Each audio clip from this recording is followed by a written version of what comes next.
సూరత్ నుంచి కొనుగోలు చేసినని నేను నిర్దిష్టమైన ఆరోపణ చేస్తున్నా. ఇప్పుడు కూడా నేను ఆ మాట కట్టుబడి ఉన్నా.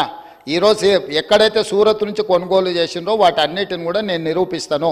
వారు సూరత్ నుంచి కొన్నరా లేదా సమాధానం చెప్పకుండా ఒక అధికారి పేరుని ఇక్కడ వారు, ఎందుకంటే అధికారుల పేర్లు ప్రస్తావిస్తే అధికారులు సభలోకి వచ్చి మాట్లాడలేరు అధ్యక్ష. అధికారుల పేర్లు తీసుకోవాలన్నా తీసుకోకూడదా, తీసుకోవాలంటే స్పీకర్ అనుమతి ముందస్తుగా తీసుకోవాలన్నా లేదా, ఈ అంశాలన్నీ గొప్ప గొప్ప చదువులు చదువుకున్న ఆయనకు మరి తెలుసో తెలియదో నాకు తెలియదు. నేనైతే కొండారెడ్డిపల్లిలో చదువుకున్నా, తాండ్రలో చదువుకున్నా, వనపర్తిలో చదువుకున్నా, హైదరాబాద్లో చదువుకున్నా, అన్ని గవర్నమెంట్ స్కూళ్ళలో చదువుకున్నా అధ్యక్ష. నేను జడ్పీహెచ్ఎస్లో చదువుకున్నా.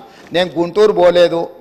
నేనేమో జ్ఞానం కోసం పక్క రాష్ట్రాలకు పోయి చదువుకోలే. 16 జీవో అప్లై చేసినా, ముల్కీ రూల్స్ అప్లై చేసినా, ఏ రూల్ అప్లై చేసినా తెలంగాణ ప్రతి ఉద్యోగానికి నాకు అర్హత ఉంది అధ్యక్ష. గుంటూరులో చదువుకున్న వాళ్ళకి అర్హత ఉందో లేదో తమరే చెప్పండి అధ్యక్ష. స్పీకర్ సార్, నేను గుంటూరులో 11th 12th చదివినా, విజ్ఞానంలో చదివినా, రత్తయ్య గారి దానిలో చదివినా, అన్నీ నేను దాస్తలేను కదా రేవంత్ రెడ్డి గారు. కానీ గుంటూరులో చదువుకుంటే అధ్యక్ష గవర్నమెంట్ ఉద్యోగానికి అప్లై చేయలేను. ప్రైవేట్ రంగంలో ఉద్యోగాలు సంపాదించుకున్నా. ప్రైవేట్ రంగంలో ఆ పాబంద్యం లేదు. గవర్నమెంట్ రంగంలో 610 జీవో, ప్రైవేట్ రంగంలో 610 జీవో వర్తించదు రేవంత్ రెడ్డి గారు. దయచేసి ఇక ఆ పర్సనల్ విషయాలకు నేను పోన్లే. కానీ అధ్యక్ష నేను ఒకటి చెప్తా ఉన్నా అధ్యక్ష, వారికి సూరత్ విషయం చెప్పారు. First year after the inception program పెట్టినప్పుడు మొదటి సంవత్సరం జనరల్గా ఎట్లా పనిచేస్తుంది రేవంత్ రెడ్డి గారి సిస్టమ్ అంటే, అక్టోబర్లో దసరా అప్పుడు ఇవ్వాలి, బతుకమ్మ దసరాకి ఇవ్వాలి చీరలు. అక్టోబర్లో ఇవ్వాలంటే ఆర్డరు దాదాపు 7-8 నెలలు 9 నెలల ముందు ఇవ్వాలి. అట్లయితేనే ఆడ ఉన్న లూమ్స్ అన్నింటినీ కూడా ఫంక్షనల్ చేపియాలి, వాళ్ళను నడిపియాలి. ఎందుకంటే ఆ చీర తయారు చేయాలంటే డిజైన్లు అన్ని టైం పడుతుంది. మొదటి సంవత్సరం ఆర్డర్ ఇచ్చినప్పుడు మీరు చెప్పింది పాక్షికంగా వాస్తవం.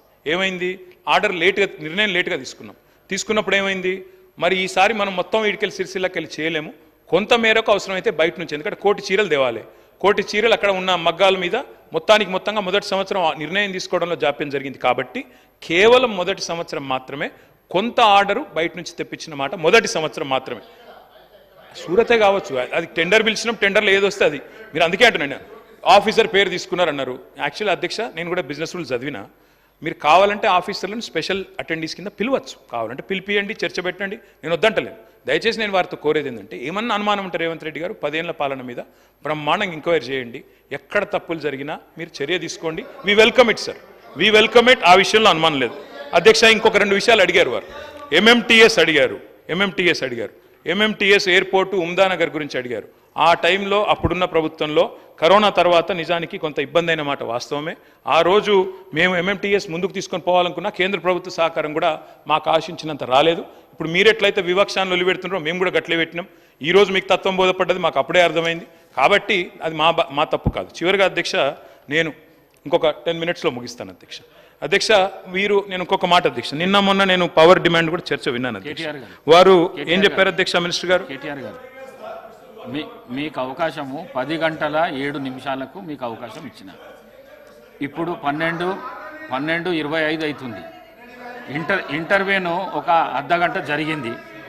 1 గంట 55 నిమిషాలు ఇప్పటిదాకా మీరు మాట్లాడింది. 1 గంట 55 నిమిషాలు మాట్లాడింది. ప్లీజ్ కన్క్లూడ్ చేయండి సార్. గౌరవ శాసన సభాపతి గారికి